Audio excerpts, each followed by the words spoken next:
I mean, he's just moaning that I got Canelo beat. I mean, Canelo makes his own decisions. He put Canelo Alvarez in with Floyd Mayweather when he was about 12.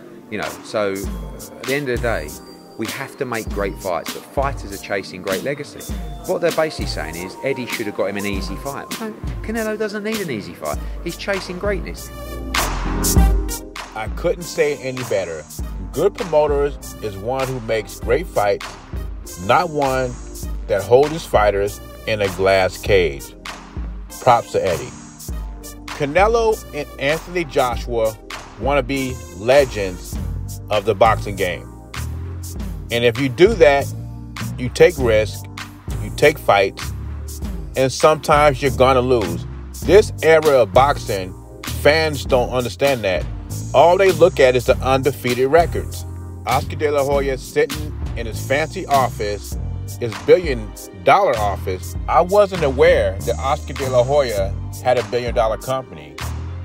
I don't think he had a billion-dollar company even when Canelo Alvarez was there. When Eddie Hearn says, did he fight Mayweather when he was 12 years old? See, it didn't matter then when he was fighting Mayweather at 23 and 22. A fight that most people knew he couldn't win because he was still raw and inexperienced. And back in 2013, almost 10 years ago, Mayweather is an expert, a veteran. He knew when to fight fighters and knew when not to fight them. He picked Canelo at the right time. Canelo's raw and experienced, did not have the boxing skills that he have now. And if you want to get technical about it, Oscar was trying to get Canelo beat more than Eddie Hearn was, because a lot of people thought Canelo could beat Bivol. I didn't see anybody when that Mayweather fight was going down that was picking Canelo to win unless they were a Mayweather hater. And I believe that's one of the reasons why De La Hoya lost Canelo. Canelo was serious about the boxing game, and De La Hoya was more interested in Canelo fighting Jake Paul, fighting UFC fighters, a real clown show. But yet, they will say something like, well, Eddie Hearn's making irrelevant fights. Canelo fighting Bivol was an irrelevant fight. But Gervonta Davis fighting Rolly Romero is a relevant fight. Ryan Garcia fighting the old Javier Fortuna, that's an irrelevant fight. I feel there's a time in a boxer's career that he needs to step up.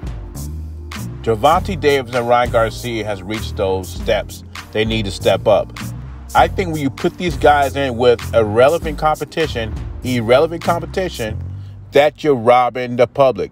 Rather it's PBC, Top Rank, or Golden Boy, I think Eddie Hearn tries his best to put the best fights out there. He's one of those few promoters that listen to his boxing superstars. Canelo said, I want to fight the best. I'm going for legacy. Eddie Hearn's going to try to get him those fights. Has complete faith in AJ. AJ says, I want to be undisputed heavyweight champion in the world. Eddie Hearn's going to try to get that for him. Anyway, leave your thoughts and comments below. And by the way, what do you think about Oscar getting offered $1 billion for his company? Do you believe it? I don't. Jay Beezy, I'm gone.